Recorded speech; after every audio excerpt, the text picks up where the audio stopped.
Daniel 2. Nebuchadnezzar's dream. In the 2nd year of his reign, Nebuchadnezzar had a dream. His mind was troubled and he could not sleep. So the king summoned the magicians, enchanters, sorcerers, and astrologers to tell him what he had dreamed. When they came in and stood before the king, he said to them, I have had a dream. What troubles me, and I want to know what it means. The astrologers answered the king, May the king live forever. Tell your servants the dream and we will interpret it. The king replied to the astrologers, This is what I have firmly decided. If you do not tell me what my dream was and interpret it, I will have you cut into pieces and your houses turned into piles of rubble.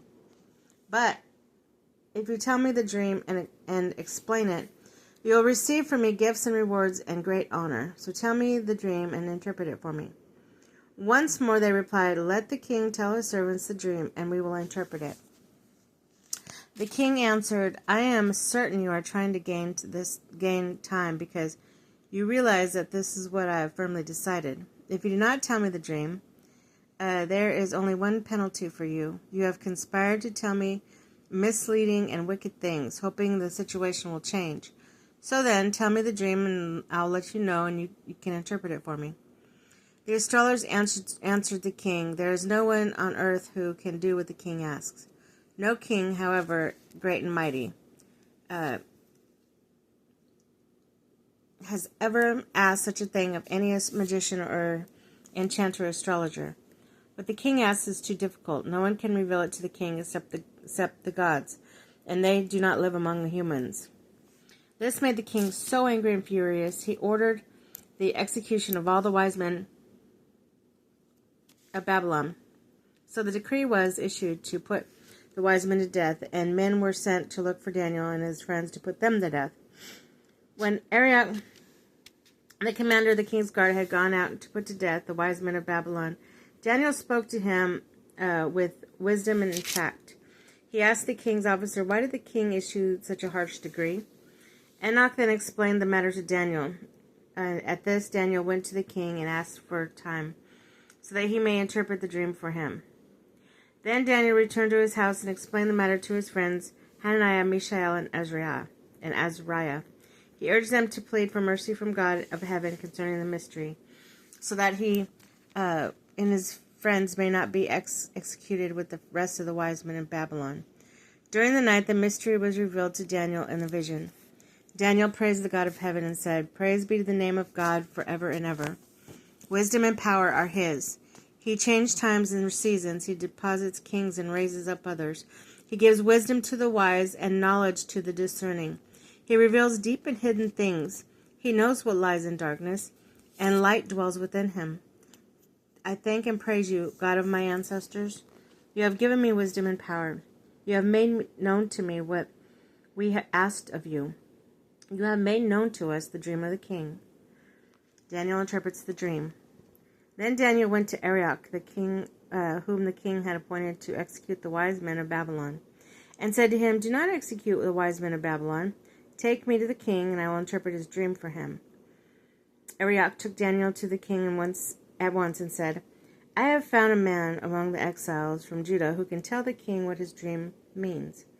The king asked Daniel, also called Belteshazzar, Are you able to tell me what I saw in my dream and interpret it? Daniel replied, No wise man,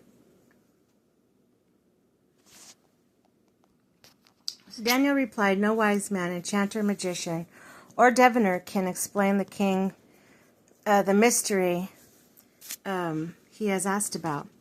But there is a God in heaven who reveals mysteries. He has shown King Nebuchadnezzar it will happen in days to come. Your dreams and visions that passed away through your mind as you were laying in bed are these. As your majesty was lying there, your mind turned to things to come. The revealer of mysteries shows you what is going to happen. As for me, this mystery has been revealed to me, not because I have greater wisdom than anyone else alive, but so your majesty may know the interpretation and you may understand what went on through your mind.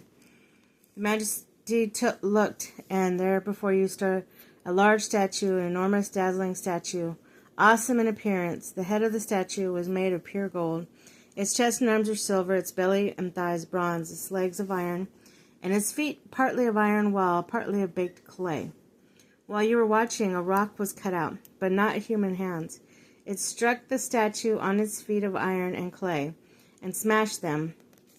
Then the iron of clay and the bronze and silver and gold were broken to pieces and became like chaff on a threshing floor in the summer. The wind swept them away without leaving a trace, but the rock that struck the statue became a huge mountain and filled the whole earth. It was a dream, and now we will interpret it to the king. Your Majesty, you are the King of kings. The God of heaven has given you dominion and power, and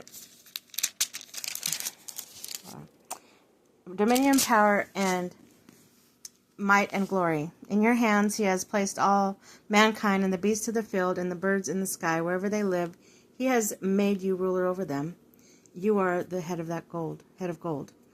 After you, another kingdom will arise, inferior to yours. Next, the third kingdom of bronze will rule over the whole earth. Finally, there will be a fourth kingdom, strong as iron.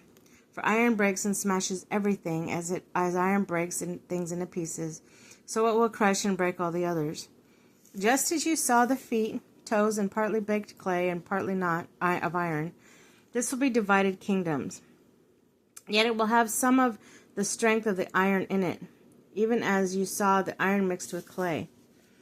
As the toes are partly iron and partly clay, so the kingdom will be partly strong and partly brittle. And just as you saw the iron mixed with baked clay, so the people will be a mixture and will not remain united any more than iron mixes with clay. In the time of those kings, the God of heaven will set up a kingdom that will never be destroyed, nor will it be left to another people. It will crush all the kingdoms and will bring them to an end, but it will itself endure forever. This is the meaning of the vision of the rock cut into the mountains, but not by human hands.